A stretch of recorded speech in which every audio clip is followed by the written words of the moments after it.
Hello friends, welcome back to my YouTube channel Honesty Centre में। Friends, पिछली कक्षाओं में हम लोगों ने भारत के संवैधानिक विकास के इतिहास को पूरा कंप्लीट किया था। आज हम लोग संविधान के निर्माण को इस वीडियो में कवर करने वाले हैं। पूरा डिटेल में कंप्लीट किया जाएगा, जिसमें क्राउन जीके का जितना भी एक्स्ट्रा फैक्ट है उसको भी बता दिया जाएगा, ताकि आने वाले जो भी एग्जाम्स हो, चाहे वो बिहार पुलिस का हो, बिहार दरोगा हो, बीपीएससी हो, बिहार एसएससी इंटर स्तरीय परीक्षा हो, बिहार एसएससी सीजीएल हो, बीएसओ हो, बीई हो, एमपी यूपी का एग्जाम्स हो, कोई सा भी एग्जाम्स हो, कोई भी वनडे एग्जाम्स हो, इसके बाहर एक भी क्वेश्चन आपका छूटेगा नहीं। अगर आप लोगों ने पिछली वीडियो अगर आप लोगों ने नहीं देखा होगा, सबसे पहले जाकर उसको देखना होगा, जिसका लिंक जो है डिस्क्रिप्शन बॉक्स में दिया गया है। और हाँ, प्राचीन भारत को पूरा कंप्लीट किया गया है, उसका भी लिंक जो है डिस्क्रिप्शन बॉक्स में दिया गया है, उसको भी आप लोग जाके देख सकते हैं। तो चलिए शुरू करते हैं आज का वीडियो, संविधान का निर्माण। ठीक है, इसके बारे में देखिए। तो भारत में सर्वप्रथम संविधान सभा के गठन का दर्शन जो हुआ है 1895 में बाल गंगाधर तिलक के नेतृत्व में स्वराज विधेयक में होता है। ठीक है, मतलब कि सबसे पहले संविधान सभा के गठन का जो दर्शन होता है, कहाँ देखने को मिलता है, तो स्वराज विधेयक। ठीक है, जो कि बंबई में स्वराज विधेयक में होता है। ठीक, 1895 में बाल गंगाधर तिलक के नेतृत्व में इसका गठन हुआ था, स्वराज विधेयक का।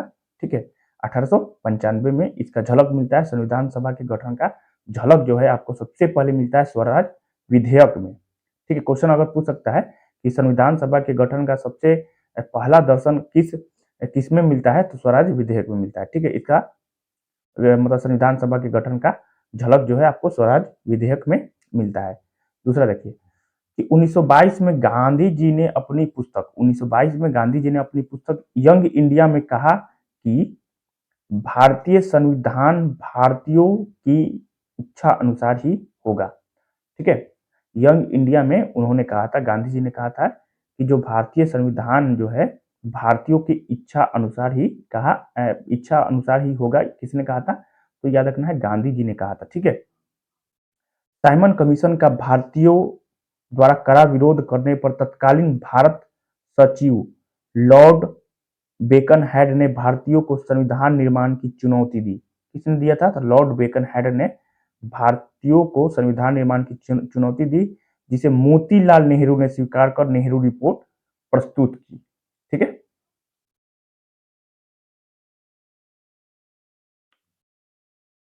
नेहरू रिपोर्ट जो है 1928 ईस्वी में, मतलब नेहरू रिपोर्ट आया था 1928 ईस्वी में बंबई सर्वदलीय सम्मेलन में भारत के संविधान के सिद्धांत निर्धारित करने के लिए एक समिति, मतलब 9 सदस्य का गठन किया गया, जिसके सभापति मतलब अध्यक्ष कौन थे, मोतीलाल नेहरू बने।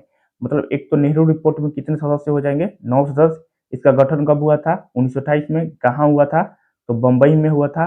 अध्यक्ष कौन थे, मोतीलाल नेहरू थे। ठीक है, इस समिति ने अपनी रिपोर्ट जो है 10 अगस्त 1928 को पेश की। तो डेट याद रखना है कि 10 अगस्त 1928 को पेश की, जिसे नेहरू रिपोर्ट कहा गया। ठीक है, क्या कहा गया, नेहरू रिपोर्ट। और कब पेश किया गया था, तो 10 अगस्त 1928 को पेश किया गया था। ठीक है,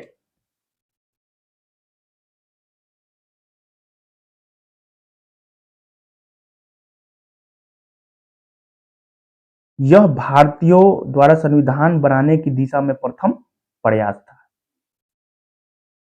औपचारिक रूप से संविधान सभा के विचार का प्रतिपादन सर्वप्रथम मानवेंद्र नाथ रॉय, जिसको शॉर्टकट में बोला जाता है एम एन रॉय, है ना, 1934 द्वारा किया गया। वो प्रथम बार स्वराज पार्टी ने 1934 में संविधान सभा की मांग की थी। ठीक है, कब की थी, 1934 में। 1935 में भारतीय राष्ट्रीय कांग्रेस ने पहली बार संविधान सभा के गठन की मांग की। कब की थी, 1935 में भारतीय राष्ट्रीय कांग्रेस ने, ठीक, संविधान सभा के गठन की मांग की थी भारतीय राष्ट्रीय कांग्रेस ने। और स्वराज पार्टी ने 1934 में की थी, एम एन रॉय द्वारा 1934 में। एम एन रॉय द्वारा 1934 में और स्वराज पार्टी द्वारा भी 1934 में। और भारतीय राष्ट्रीय कांग्रेस द्वारा संविधान सभा का गठन की मांग कब की गई थी? तो 1935 में। ठीक है, याद रखना है। 1938 में कांग्रेस की तरफ से संविधान सभा की मांग करते हुए 1938 में कांग्रेस की तरफ से संविधान सभा की मांग करते हुए जवाहरलाल नेहरू, ठीक है, कौन? जवाहरलाल नेहरू ने कहा कि भारत का संविधान बिना किसी बाहरी हस्तक्षेप के ऐसी संविधान सभा द्वारा बनाया जाना चाहिए जो वयस्क मताधिकार के आधार पर निर्वाचित हो। किसने कहा था? तो 1938 में जवाहरलाल नेहरू ने कहा था। ठीक है, अगस्त प्रस्ताव, ठीक है, 1940। अब ये देखिए,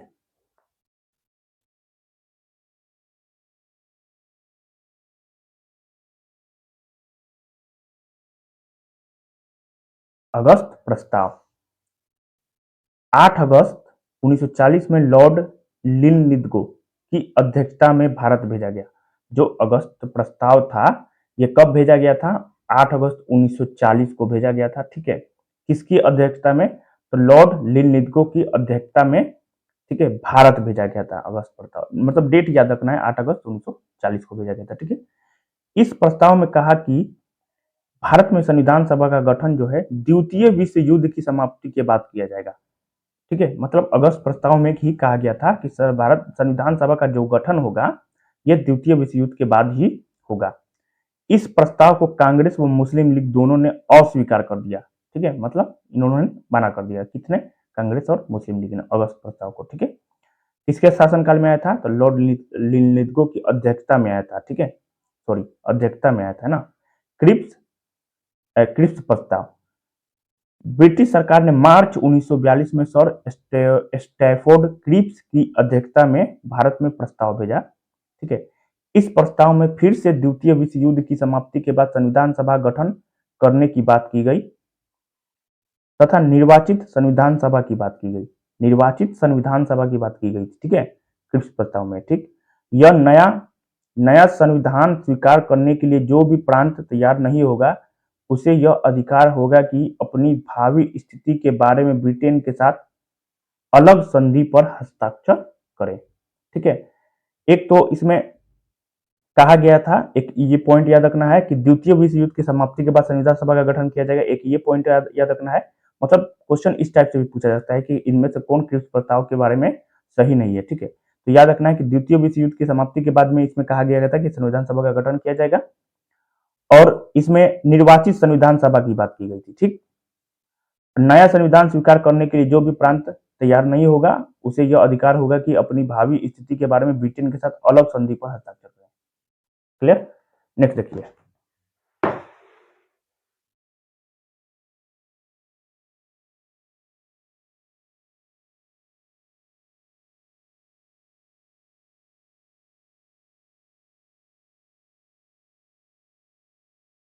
महात्मा गांधी ने क्रिप्स मिशन को दिवालिये बैंक का बिना तिथि का खाली चेक कहा है। एक तो याद रखना है कि दिवालिये बैंक का बिना तिथि का खाली चेक किसने कहा था? तो महात्मा गांधी ने क्रिप्स मिशन के बारे में कहा था। ठीक है, इस प्रस्ताव को भी भारतीय कांग्रेस व मुस्लिम लीग दोनों द्वारा अस्वीकार कर दिया गया, मना कर दिया गया। ठीक है, Rajagopalachari C R formula, Rajagopalachari C R formula कब आया था? 1944 में आया था। ठीक है, द्विराष्ट्र सिद्धांत और ब्रिटिश सरकार से भारत की स्वतंत्रता की मांग को लेकर कांग्रेस व मुस्लिम लीग के बीच वैचारिक मतभेद को सुलझाने के लिए एक सूत्र दिया। ठीक है, मुस्लिम लीग कांग्रेस की स्वतंत्रता की मांग का समर्थन करे, लीग जो है कांग्रेस को केंद्र में अस्थायी सरकार के गठन में सहयोग देवे। यह सी आर फॉर्मूला कहलाता है। ठीक है,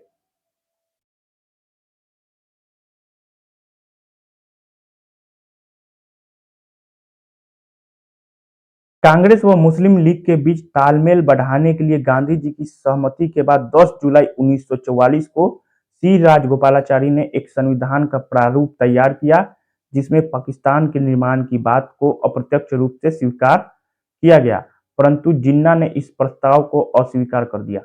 ठीक है, गांधी जी ने जिन्ना को महान नेता कायदे आजम कहकर पुकारा। 24 सितंबर 1944 को राजगोपालाचारी ने जिन्ना को पत्र लिखकर अपनी शर्तें बताते हुए यह कहा कि गांधी जी ने विभाजन स्वीकार कर लिया है। ठीक है, एक तो याद रखना है कि CR फॉर्मूला जो है 1944 में आया था, ठीक है, ये तो याद रखना है आप लोग को, ठीक है। कब? तो 10 जुलाई 1944 को सी राजगोपालाचारी ने इस प्रस्ताव को रखा था, इस फॉर्मूला को रखा था। और गांधी जी ने जिन्ना को कहा था कायदे आजम, महान नेता कायदे आजम। किसने कहा था? तो गांधी जी ने जिन्ना को कहा था, ठीक है। वेवेल योजना 1945 में, याद रखना है, वेवेल योजना जो है 1945 में आया था, ठीक है। आगे देखिए, भारत के तत्कालीन वायसराय लॉर्ड वेवेल ने जून 1945 में सर्वदलीय सम्मेलन शिमला में बुलाया, इसलिए इसे शिमला सम्मेलन भी कहते हैं। वेवेल योजना को शिमला सम्मेलन के नाम से जाना जाता है। कब? तो जून 1945 में यह सर्वदलीय बैठक बुलाया गया था वेवेल योजना का, ठीक है, जिसमें घोषणा की गई कि वायसराय कार्यकारी परिषद में वायसराय व कमांडर इन चीफ को छोड़कर बाकी भारतीय होंगे, है ना। इसमें वेवेल योजना में कहा गया था कि कार्यकारी परिषद में, वायसराय कार्यकारी परिषद में वायसराय वो कमांडर इन चीफ को छोड़कर बाकी भारतीय होंगे, भारतीयों की संख्या हिंदू मुस्लिम समान होंगी, ठीक है। किसमें कहा गया था? वेवेल योजना में कहा गया था।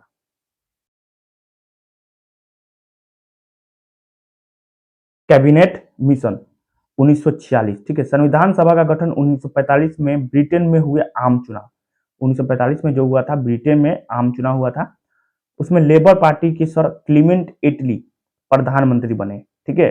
जो सर क्लीमेंट एटली थे वो लेबर पार्टी के थे, ठीक है। उदारवादी दृष्टिकोण वाले इटली ने भारत में चल रहे राजनीतिक गतिरोध को दूर करने के लिए 22 जनवरी 1946 को एक उच्च स्तरीय कैबिनेट मिशन भारत भेजने का निर्णय लिया। तो क्वेश्चन यहां से भी बनता है कि सर क्लीमेंट एटली, जो क्लीमेंट एटली प्रधानमंत्री थे ब्रिटेन के, कैबिनेट मिशन भारत भेजने का निर्णय कब किए थे? ठीक है, तो 22 जनवरी 1946 को किए थे, ठीक है। 22 जनवरी 1946 को एक उच्च स्तरीय कैबिनेट मिशन भारत भेजने का निर्णय लिए थे, निर्णय, ठीक है, सोचे थे, समझ लिए, निर्णय लिए थे। यह कैबिनेट मिशन 24 मार्च 1946 को भारत आया। अब यहां से ये इंपॉर्टेंट हुआ कि कैबिनेट मिशन भारत कब पहुंचा, तो 24 मार्च 1946 को, ठीक है। निर्णय कब लिया गया था, तो 22 जनवरी 1946 को, ठीक। जिसके सदस्य पैथिक लॉरेंस जो कि अध्यक्ष थे, स्टेफोर्ड क्रिप्स व्यापार बोर्ड के अध्यक्ष थे, और एवी अलेक्जेंडर जो है नौसेना मंत्री थे।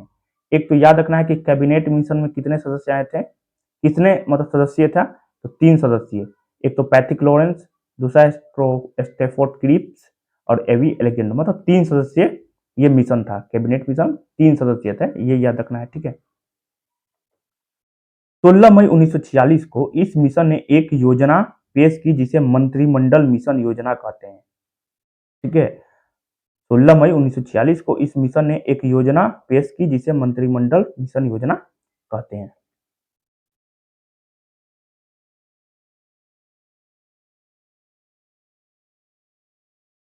आगे देखिए, भारतीय संविधान सभा इस मिशन के अनुसार, कौन सा मिशन, तो कैबिनेट मिशन, ठीक है।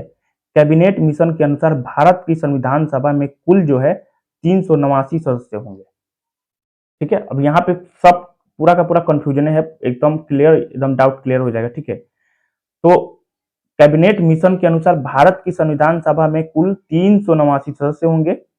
इन सदस्यों में 292 सदस्य जो है ब्रिटिश प्रांतों, ठीक है, मतलब प्रांतीय विधानसभा, जितने भी ब्रिटिश विधानसभाएं थी उसमें से 292 सदस्य होंगे, ठीक, ठीक है। 292 सदस्य ब्रिटिश प्रांतों के निर्वाचित 4 चीफ कमिश्नरी से निर्वाचित, एक तो अजमेर, मेरवारा, ठीक है, 4 चीफ कमिश्नरी से निर्वाचित अजमेर, मेरवारा, बलूचिस्तान, कुर्ग और दिल्ली, ये 4 गो कमिश्नरी था, ठीक है। 292 सदस्य में से 4 चीफ कमिश्नरी के थे, ठीक है, टोटल तो 296 हो जाएगा। पहले याद रखना है कि मिशन के अनुसार, कौन सा मिशन, तो कैबिनेट मिशन के अनुसार भारत की संविधान सभा में कुल कितने सदस्य होंगे, तो 389 सदस्य का जिक्र किया गया था कि कैबिनेट मिशन के द्वारा कितना जिक्र किया गया था, 389 सदस्य, जिसमें 292 सदस्य जो थे ब्रिटिश प्रांत के, और इसी में 4 चीफ कमिश्नरी से निर्वाचित होंगे, मतलब टोटल 296 है ना। आगे देखिए, वो 93 सदस्य देशी रियासतों से मनोनीत किए जाएंगे। ठीक, 292 सदस्य ब्रिटिश प्रांत से, और इसी में 4 92 4 96 हो जाएगा, है ना, 4 चीफ कमिश्नरी से और 93 सदस्य देशी रियासतों से मनोनीत किए जाएंगे। आजादी के बाद संविधान सभा का पुनः गठन किया गया, मतलब आजादी जब हो गया, मतलब भारत आजाद हो गया, उस समय संविधान सभा का पुनः गठन किया था। ये आजादी से पहले था कि 389 सदस्य टोटल होंगे। ठीक है, इनमें से 292 सदस्य आपका ब्रिटिश प्रांत का होगा, और 292 में 4 जोड़िएगा तो 296 होगा, और 4 जो है आपका चीफ कमिश्नरी से निर्वाचित होंगे, है ना, और 93 सदस्य आपका देशी रियासतों से मनोनीत किए जाएंगे। आजादी के बाद संविधान सभा का पुनर्गठन किया गया, आजादी के बाद। ठीक है, तथा सदस्य संख्या 299। अब आजादी के बाद कितना सदस्य संख्या हो गया, 299, जिसमें 229 निर्वाचित और 70 कितने थे, मनोनीत थे। ठीक है, याद रखना है, आजादी के पहले 389 सदस्य था, आजादी के बाद 299 सदस्य। ठीक है, कंफ्यूज नहीं होना है। संविधान सभा में ब्रिटिश प्रांतों के 296 प्रतिनिधियों का विभाजन सांप्रदायिक आधार पर किया गया। 296 जो है, ठीक है, 292 प्लस 4 जो है 296 प्रतिनिधियों का विभाजन जो है सांप्रदायिक आधार पर किया गया, जिसमें सामान्य 213, मुस्लिम 79, सिख 4 थे। 26 अनुसूचित जाति और 33 अनुसूचित जनजाति से थे। ठीक है, अल्पसंख्यक समुदाय जैसे ईसाई, एंग्लो इंडियन और पारसियों को सभी में पर्याप्त प्रतिनिधित्व दिया गया। इसकी चुनाव प्रक्रिया 1935 के अधिनियम के 6वीं अनुसूची पर आधारित थी। कर, संपत्ति और शैक्षणिक योग्यता के कारण मताधिकार सीमित था। ठीक है, एक तो याद रखना है आपको 389 क्या है, तो कैबिनेट मिशन के अनुसार भारत की संविधान सभा में कुल कितने सदस्य होंगे, तो 389 सदस्य, जिसमें 292 सदस्य ब्रिटिश प्रांत के और 4 जो हैं 4 सदस्य चीफ कमिश्नरी से। अब चीफ कमिश्नरी में कौन कौन, तो एक तो अजमेर मेरवाड़ा, दूसरा बलूचिस्तान, तीसरा कुर्ग, चौथा दिल्ली। ठीक है, और 93 सदस्य जो था देशी रियासत से मनोनीत किए जाएंगे। उसके बाद क्या होगा कि आजादी के बाद जो पुनर्गठन हुआ था संविधान सभा का, तो कितने सदस्य थे, 299। ठीक है, याद रखना है कि आजादी के बाद संविधान सभा का पुनर्गठन हुआ था, तब सदस्य संख्या कितने थे, 299। इसी में क्या था, 299 में ही आपका 229 निर्वाचित थे और 70 मनोनीत थे। ठीक है, संविधान सभा में ब्रिटिश प्रांतों के 296 प्रतिनिधित्व का विभाजन सांप्रदायिक आधार पर किया गया था। 296 है ना, 296 प्रतिनिधियों का जो विभाजन हुआ था सांप्रदायिक आधार पर किया गया, जिसमें सामान्य 213, मुस्लिम 79 और सिख 4 थे। ठीक है, 26 अनुसूचित जाति के थे और 33 अनुसूचित जनजाति से थे। ठीक है, क्लियर हो गया। आगे देखिए, इसकी चुनाव प्रक्रिया 1935 के अधिनियम के 6वीं अनुसूची पर आधारित थी। कर, संपत्ति और शैक्षणिक योग्यता के कारण मताधिकार सीमित था।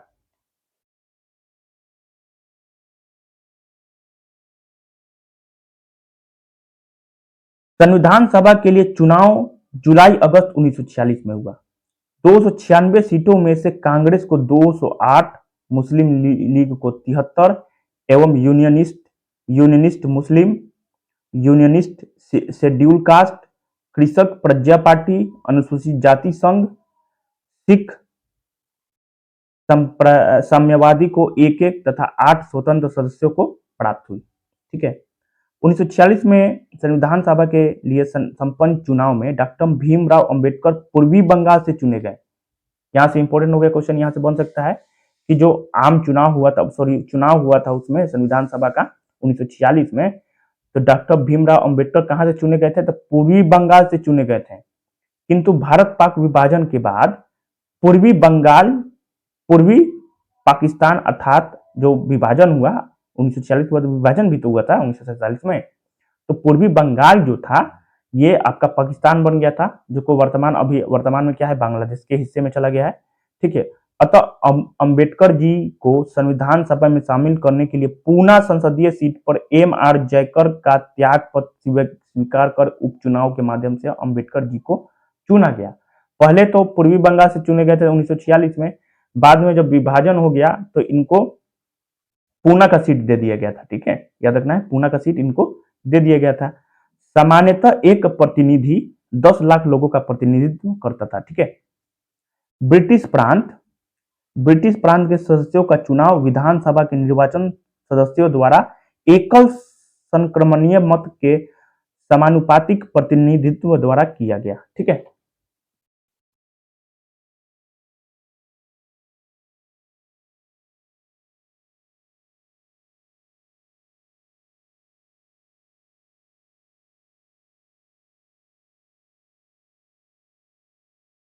देशी रियासतों से प्रतिनिधियों का चयन रियासतों के प्रमुख द्वारा किया जाना था। ठीक है, संविधान सभा की कार्य प्रणाली। 9 दिसंबर 1946 को संविधान सभा की प्रथम बैठक नई दिल्ली में हुई।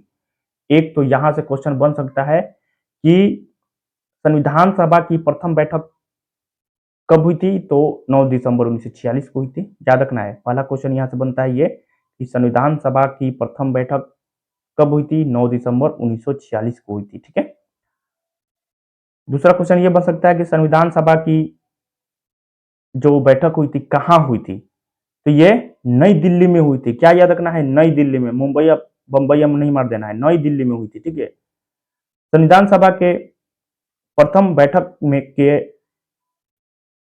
अस्थायी अध्यक्ष किनको बनाया गया था, तो अस्थायी अध्यक्ष जो था डॉक्टर सच्चिदानंद सिन्हा को बनाया गया था। ठीक है, याद रखना है कि अस्थायी अध्यक्ष जो डॉक्टर सच्चिदानंद सिन्हा को बनाया गया था, यह प्रथम बैठक में बनाया गया था। केवल 207 सदस्य, एनसीईआरटी के अनुसार 211 एवं लोकसभा सचिवालय की पुस्तक संविधान सभा वाद विवाद के अनुसार 207 सदस्य ने भाग लिया। ठीक है, इसमें प्रथम बैठक में याद रखना है 207 सदस्यों ने भाग लिया था। कितने, तो 207। ठीक है, और एनसीईआरटी में दिया है 211। ठीक है, दो 207 या 211 आएगा तो कोई भी एक आएगा दोनों में से। ठीक है, क्वेश्चन क्या बनेगा कि प्रथम संविधान सभा की बैठक में कितने सदस्यों ने भाग लिया था, तो 207 सदस्यों ने भाग लिया था। ठीक है, मुस्लिम लीग ने बैठक का बहिष्कार किया। 11 दिसंबर 1946 को डॉक्टर राजेंद्र प्रसाद स्थायी अध्यक्ष, बी.एन. राव संवैधानिक सलाहकार नियुक्त, उपाध्यक्ष एच.सी. मुखर्जी, वी.टी. कृष्णाचारी। 2 जुलाई 1947 रियासतों का प्रतिनिधित्व। एक तो याद रखना है कि जो स्थायी अध्यक्ष चुने गए थे डॉक्टर राजेंद्र प्रसाद, द्वितीय बैठक में चुने गए थे। द्वितीय बैठक कब हुआ था, तो 11 दिसंबर 1946 को। 9 दिसंबर 1946 को प्रथम बैठक हुआ था, जिसमें अस्थायी अध्यक्ष डॉक्टर सच्चिदानंद सिन्हा को चुना गया था। ठीक है, स्थायी अध्यक्ष डॉक्टर राजेंद्र प्रसाद को चुना गया था द्वितीय बैठक में। ठीक है, दिसंबर 1946 में हुआ था, 11 दिसंबर 1946 को। ठीक है, आगे देखिए।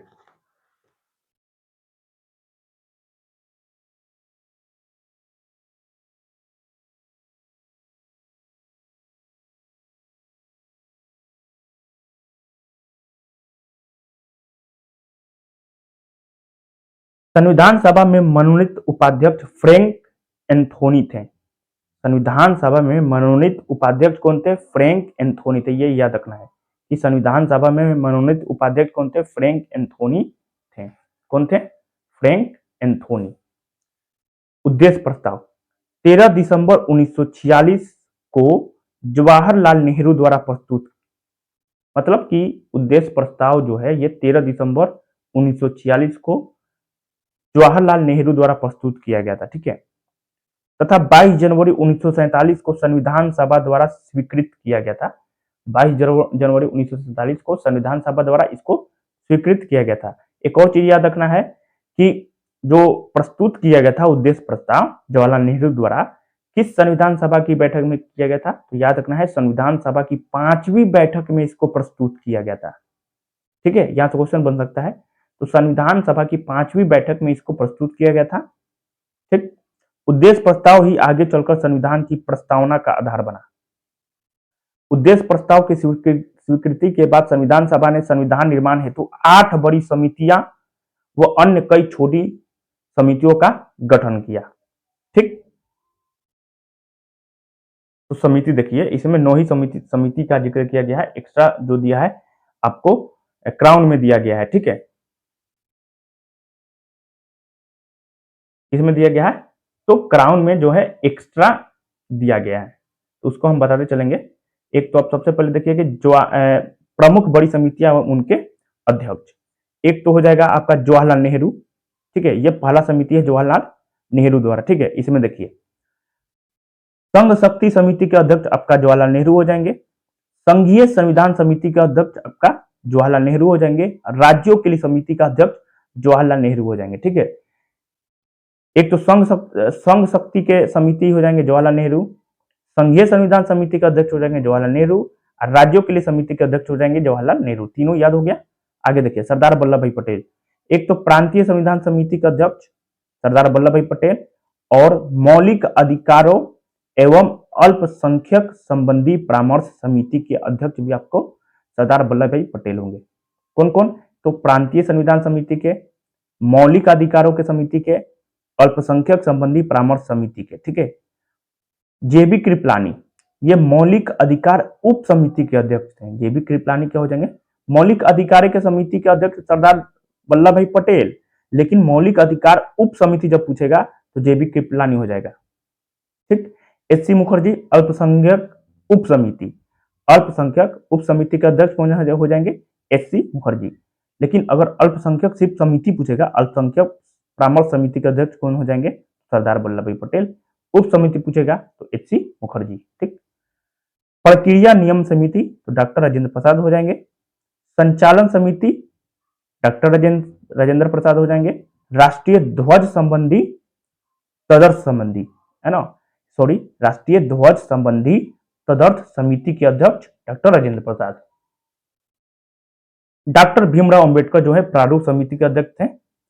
प्रत्यय पत्र समिति आह्लादी कृष्ण स्वामी, है ना, प्रत्यय पत्र समिति के अध्यक्ष कौन हो जाएंगे? आह्लादी कृष्ण स्वामी। कार्य संचालन समिति के एम मुंशी हो जाएंगे। कौन हो जाएंगे? के एम मुंशी हो जाएंगे। ठीक है, जीवी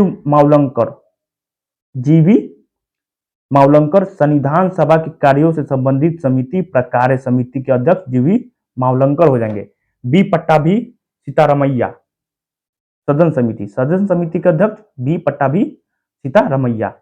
प्रत्यय पत्र समिति आह्लादी कृष्ण स्वामी। ठीक है, इसमें देखिए अब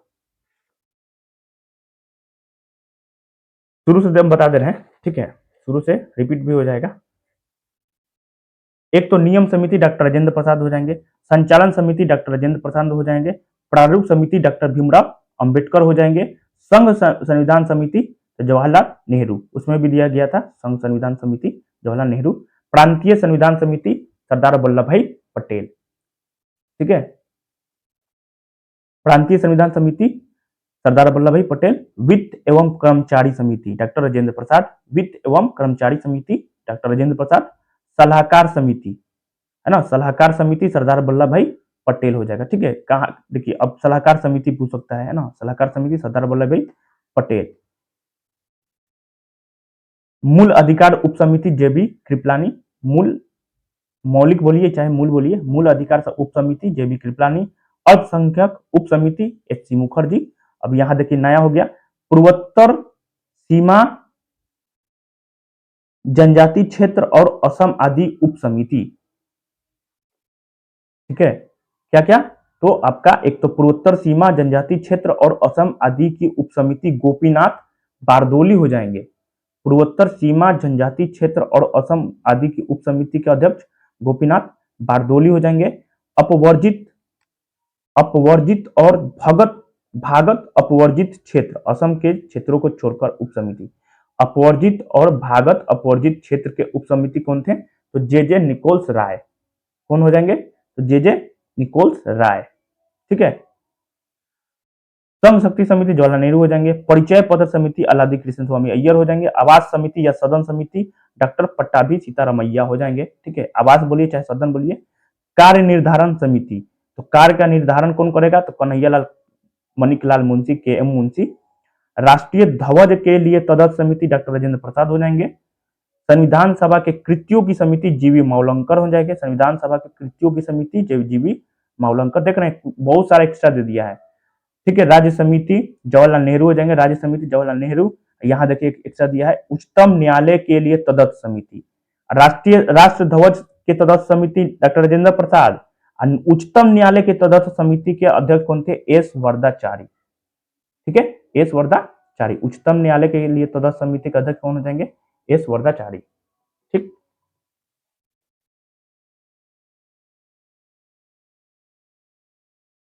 प्रारूप समिति पांडुलेखन समिति, गठन कब हुआ था? 29 अगस्त 1947 को प्रथम बैठक, 30 अगस्त 1947 को अध्यक्ष डॉक्टर भीमराव अंबेडकर सहित 7 सदस्य, है ना। तो जो प्रारूप समिति था, जो पांडुलेखन समिति था, इसके कितने सदस्य थे? तो 7 सदस्य थे, ठीक है। अध्यक्ष कौन था? तो भीमराव अंबेडकर थे। पहला, डॉक्टर भीमराव अंबेडकर बंबई से निर्वाचित, मतलब पुणे से निर्वाचित, ठीक है। एन गोपाला स्वामी अयंगर, अल्लादी कृष्ण स्वामी अय्यर, मतलब 7 सदस्य जो थे प्रारूप समिति के, वही बताया जा रहा है, ठीक है। एक तो डॉक्टर भीमराव अंबेडकर जो कि अध्यक्ष थे, ठीक है, एन गोपाल स्वामी अयंगर, अल्लादी कृष्ण स्वामी अय्यर, डॉक्टर के एम मुंशी, मूलतः एकमात्र कांग्रेसी थे, जो जो थे, ठीक है। प्रारूप समिति के जो सदस्य थे के एम मुंशी जो थे, यह एकमात्र कांग्रेसी थे, ठीक है। सैयद मोहम्मद सादुल्ला, एकमात्र मुस्लिम सदस्य। पूछेगा कि प्रारूप समिति के एकमात्र मुस्लिम सदस्य कौन थे? तो सैयद मोहम्मद सादुल्ला। या पूछेगा प्रारूप समिति का एकमात्र एकमात्र कांग्रेसी इनमें से कौन है? तो के एम मुंशी, ठीक। N Madhav Rao, B L Mitra की जगह लिया गया था एन माधव राव को, ठीक है। टीटी कृष्णचारी, डॉक्टर टीपी खेतान की जगह ली टीटी कृष्णचारी ने, ठीक है। मतलब टोटल 7 सदस्य। प्रारूप समिति के कितने सदस्य? 7 सदस्य, ठीक है। आगे देखिए, पूर्णा नहीं है, एकदम चबा जाना है खोर्रे, ठीक है। 26 नवंबर 1949 को हमारा संविधान संविधान सभा द्वारा अपनाया गया। कब अपनाया गया? 26 नवंबर 1949 को स्वीकार किया, अपनाया गया, स्वीकार किया गया, अंगीकृत किया गया।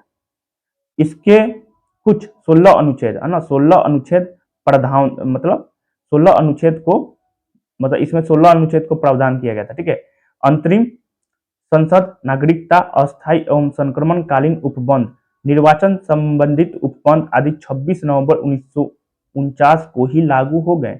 एक तो 16 अनुच्छेद सबसे पहले लागू हो गया था, उसके बाद ये वर्ड, एक तो अंतरिम संसद, नागरिकता, अस्थायी संक्रमणकालीन उपबंध, निर्वाचन संबंधी उपबंध, ये सब 26 नवंबर 1949 को ही लागू हो गए। संपूर्ण संविधान जो है 26 जनवरी 1950 को लागू हुआ, है ना। संपूर्ण संविधान कब लागू हुआ था? 26 जनवरी 1950 को। आगे देखिए, 26 नवंबर को संविधान दिवस के रूप में मनाया जाता है। पहला संविधान दिवस 26 नवंबर 2015 को मनाया गया, ठीक। संविधान निर्माण में 2 वर्ष 11 माह 18 दिन का समय लगा तथा संविधान बनकर लागू होने में, ठीक है, निर्माण में आपको 2 वर्ष 11 माह 18 दिन का समय लगा था, लेकिन लागू होने में, संविधान बनकर मतलब निर्माण होकर लागू होने में 3 वर्ष 1 माह 16 दिन का समय लगा, ठीक है। ये याद रखना है। विश्व के 60 देशों के संविधानों का अवलोकन किया गया। इस पर 64 लाख रुपए खर्च हुए। इसके प्रारूप पर 114 दिन तक विचार हुआ, मतलब बहस कितना दिन हुआ? 114 दिन। संविधान सभा की 166 166 प्लस 1 मतलब 167 बैठकें हुई। भारतीय संविधान का मूल प्रारूप बी एन राव द्वारा तैयार किया गया, ठीक है। 24 जनवरी 1950 को संविधान सभा की अंतिम बैठक हुई। वह संविधान पर 284 सदस्यों ने हस्ताक्षर किए। इनमें से 8 महिलाएं थीं। कितने?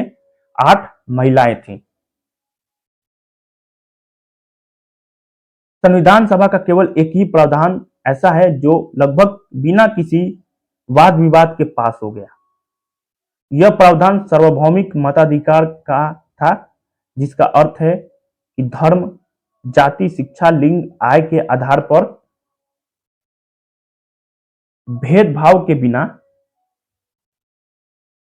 भेदभाव के बिना सभी नागरिकों को एक निश्चित आयु प्राप्त करने पर वोट देने का अधिकार होगा।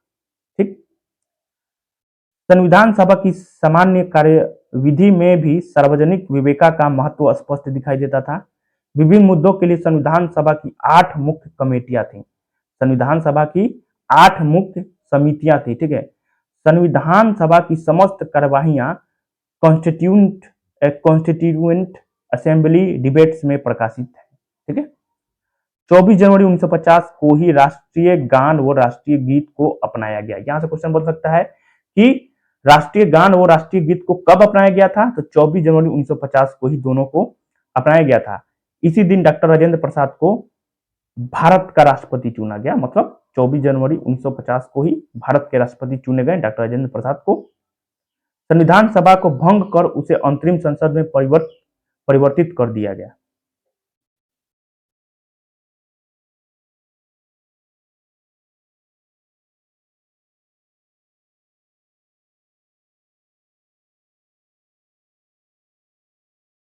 बाईस जुलाई 1947 को राष्ट्रीय ध्वज को अपनाया गया। राष्ट्र ध्वज के लिए प्रस्ताव जो है पंडित गोविंद मालवीय ने रखा। वो राष्ट्र ध्वज का निर्माण जो है पिंगली वेंकैया द्वारा किया गया। ठीक है। संविधान सभा में कुल 15 महिला सदस्य थी जो सभी कांग्रेस से थी। भारतीय संविधान में 22 भाग, गिनती से 25 भाग, अनुच्छेद 395 लेकिन गिनती से 465 से ऊपर, अब 12 अनुसूचियां। मूल संविधान में कितने अनुसूचियां थी? 8। भारतीय संविधान को गृहीत संविधान कहा गया है। ठीक है। भारतीय संविधान को गृहीत संविधान कहा जाता है। ठीक है।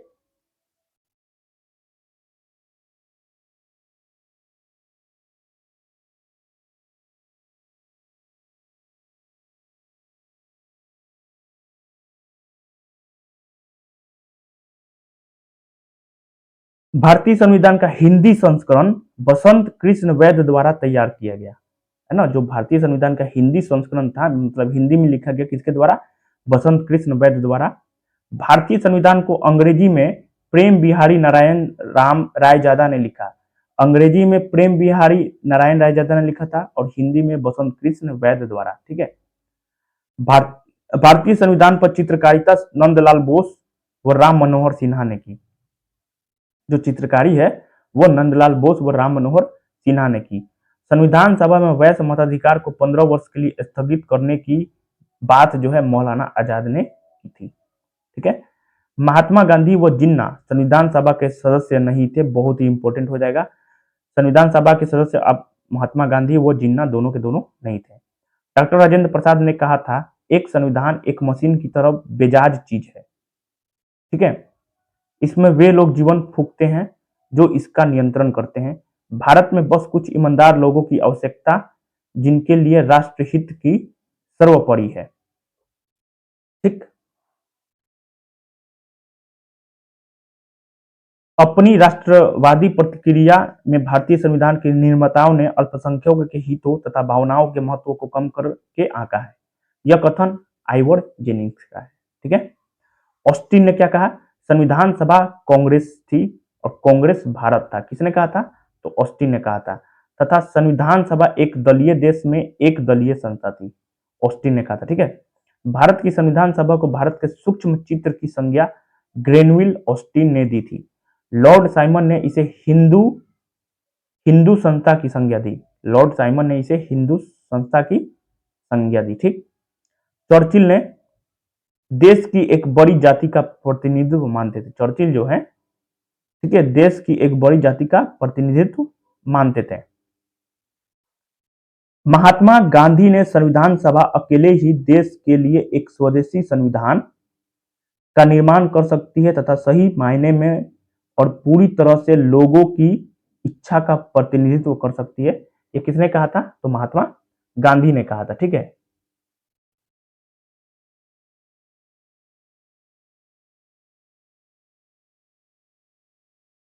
संविधान सभा में सर्वाधिक सदस्य संयुक्त प्रांत से, मतलब संविधान सभा में जो सर्वाधिक सदस्य था 55 सदस्य था। संयुक्त प्रांत से कितने सदस्य थे? 55। वो देशी रियासतों में से सर्वाधिक सदस्य जो था मैसूर 7 से था, है ना, मैसूर से था। भारतीय स्वतंत्रता अधिनियम 1947 को कम्युनिस्ट पार्टी ने दास्ता का घोषणा पत्र कहा। ठीक, देश का कोल्लम मतलब केरल प्रथम संविधान साक्षर जिला बन गया, जिसमें संविधान के सभी बिंदुओं के बारे में 10 वर्ष से ज्यादा आयु के लोग जानते हैं। ठीक, भारत का मूल संविधान देहरादून में प्रकाशित हुआ। कहां हुआ? तो मूल संविधान जो है देहरादून में प्रकाशित हुआ था। भारत का मूल संविधान संसद भवन में संरक्षित है, जिसमें करीब 1,17,369 शब्द हैं। 1,17,369 शब्द है। हिंदी में करीब 1,45,000 है। विश्व में अमेरिका का प्रथम लिखित संविधान है। विश्व में अमेरिका का प्रथम लिखित संविधान है, जबकि संविधान का उद्गम ब्रिटेन से हुआ। कहां से हुआ? तो ब्रिटेन से हुआ था। ब्रिटेन।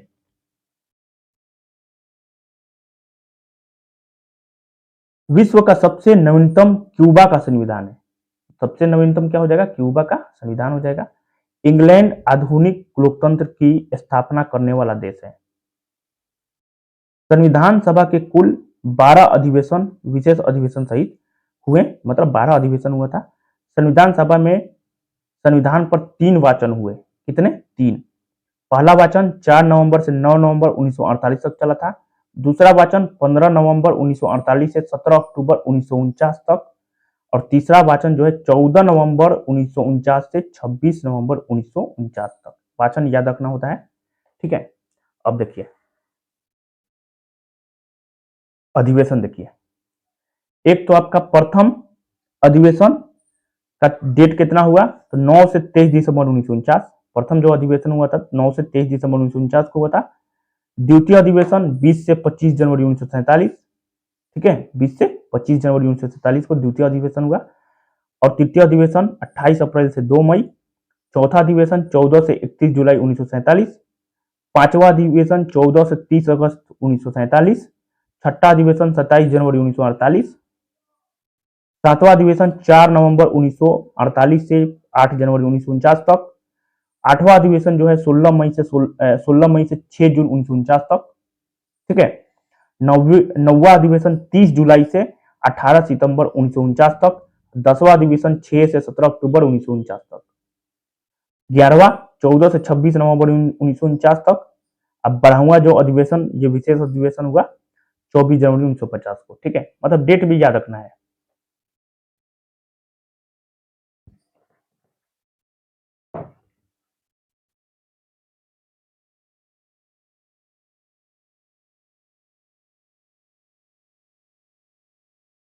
अंतरिम सरकार का प्रावधान कैबिनेट मिशन में किया गया तथा अंतरिम सरकार की घोषणा 24 अगस्त 1946 को की गई।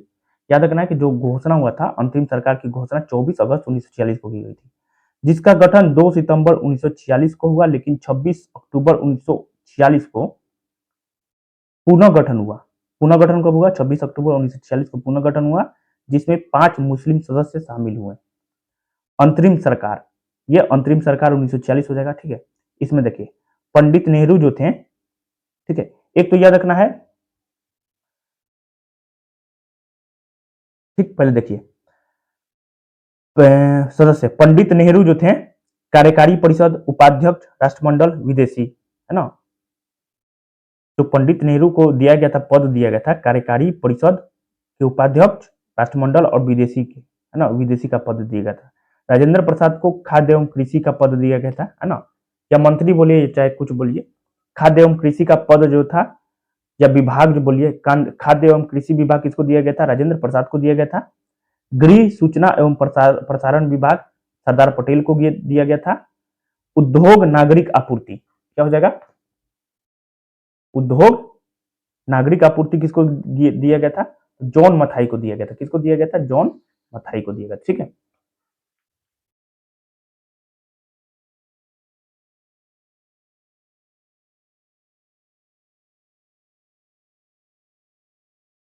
सी राजगोपालाचारी। शिक्षा एवं कला का जो विभाग था किसको दिया गया था? शिक्षा एवं कला का जो विभाग था वो सी राजगोपालाचारी को दिया गया था। वाणिज्य का विभाग किसको दिया गया था? आई चुंद्रीकर को दिया गया था। वित्त किसको दिया गया था? लियाकत अली खां को दिया गया था। स्वास्थ्य गजनफर अली खां को दिया गया था, और विधि जोगेंद्रनाथ मंडल। ठीक है, जोगेंद्रनाथ मंडल। श्रम, श्रम जो था, श्रम विभाग किसको दिया गया था? जगजीवन राम को दिया गया था। एकमात्र मुस्लिम लीग के नेता थे, याद रखना है, जो जोगेंद्रनाथ मंडल थे, मुस्लिम लीग के अंतरिम सरकार में एकमात्र मुस्लिम लीग के सदस्य थे, जोगेंद्रनाथ मंडल, जो को विधि विभाग दिया गया था। ये इंपॉर्टेंट हो गया, ये याद रखना है। ठीक है, जगजीवन राम, श्रम का पद दिया गया था। रेलवे एवं परिवहन किसको दिया गया था? आसफ अली को दिया गया था। डाक एवं वायु अब्दुल निस्तार, अब्दुल रब निस्तार बोला जाता है। ठीक है, कार्य खनन एवं ऊर्जा CH भाभा को दिया गया था। रक्षा बलदेव सिंह को दिया था। ठीक है, तो कितने सदस्य? 1 2 3 4 5 6 7 8 9 10 11 12 13 14। याद रखना है, अंतरिम सरकार में 14 सदस्य थे। कितने? तो 14। आगे देखिए, आजादी के बाद पहला मंत्रिमंडल 1947। पंडित नेहरू, याद रखना है, अंतरिम सरकार में कितने सदस्य? 14। ठीक है, एकमात्र मुस्लिम लीग के नेता कौन थे? तो जोगेंद्रनाथ मंडल, जो कि विधि के थे। ठीक है, आजादी के बाद पहला अधिवेशन, पंडित नेहरू प्रधानमंत्री राष्ट्रमंडल विदेशी वैज्ञानिक शोध, जो विभाग था पंडित नेहरू को दिया गया था। खाद्य एवं कृषि विभाग डॉक्टर राजेंद्र प्रसाद को दिया गया था। रेलवे विभाग, रेलवे एवं परिवहन विभाग डॉक्टर जॉन मिथाई को दिया गया था। विधि डॉक्टर अंबेडकर को दिया गया था, विधि डॉक्टर अंबेडकर को दिया गया था। रक्षा बलदेव सिंह को दिया गया था। उद्योग एवं आपूर्ति श्यामा प्रसाद मुखर्जी को दिया गया था। कार्य खान एवं ऊर्जा जो है VN गौडगिल को दिया गया था। गृह सूचना राज्य संबंधित सरदार पटेल को दिया गया था। शिक्षा जो है मौलाना आजाद थे, मतलब शिक्षा विभाग, शिक्षा मंत्री कौन थे? मौलाना आजाद थे। वित्त मंत्री कौन थे? शनमुगम शेट्टी थे। ठीक है, श्रम मंत्री जगजीवन राम थे। स्वास्थ्य मंत्री अमृत कौर। ठीक है, संचार मंत्री रफी अहमद किदवई। वाणिज्य मंत्री CH भाभा। क्या हो जाएगा? CH भाभा। संविधान सभा की महिला सदस्य सूची टोटल तो 15 को होगा। अम्मू स्वामीनाथन, ये मद्रास से थी। दक्षायनी वेलायुधन मद्रास से थी। दुर्गाबाई देशमुख मद्रास से थी। हंसा मेहता मुंबई। मालती चौधरी ओडिशा से। सुचेता कृपलानी उत्तर प्रदेश से। विजय लक्ष्मी पंडित उत्तर प्रदेश से। पूर्णिमा बनर्जी उत्तर प्रदेश से। कमला चौधरी उत्तर प्रदेश से। राजकुमारी अमृता कौर सेंट्रल प्रोविंस से। सरोजनी नायडू बिहार से, सरोजनी नायडू बिहार से। लीला राय बंगाल से। बेगम एजाज रसूल उत्तर प्रदेश से। रेणुका राय पश्चिम बंगाल से। एना मस्क्रिनी ट्रावनकोर से। ठीक है, तो याद रखना है उत्तर प्रदेश से कितना था लोग? तो आपका 1 2 3 4 5 5, है ना? तो याद रखना है उत्तर प्रदेश से कितने महिला सदस्य थी? 5, सबसे ज्यादा उत्तर प्रदेश से थी। ठीक है, हंसा मेहता कांग्रेस द्वारा बंबई से नामांकित ऑल इंडिया विमेंस कॉन्फ्रेंस की अध्यक्षता थी। ठीक है, हंसा मेहता। संविधान सभा में बेगम एजाज रसूल एकमात्र मुस्लिम महिला थी। एनी मस्क्रिनी देशी रियासतों से प्रतिनिधित्व करने वाली एकमात्र महिला प्रतिनिधि थी। एनी मस्क्रिनी देशी रियासतों से प्रतिनिधित्व करने वाली एकमात्र महिला प्रतिनिधि कौन थी? एनी मस्क्रिनी। ठीक है, इसका PDF जो है हम टेलीग्राम चैनल पर डाल देंगे, वहां से आप लोग जाके देख सकते हैं। ठीक है, इसको याद कर सकते हैं।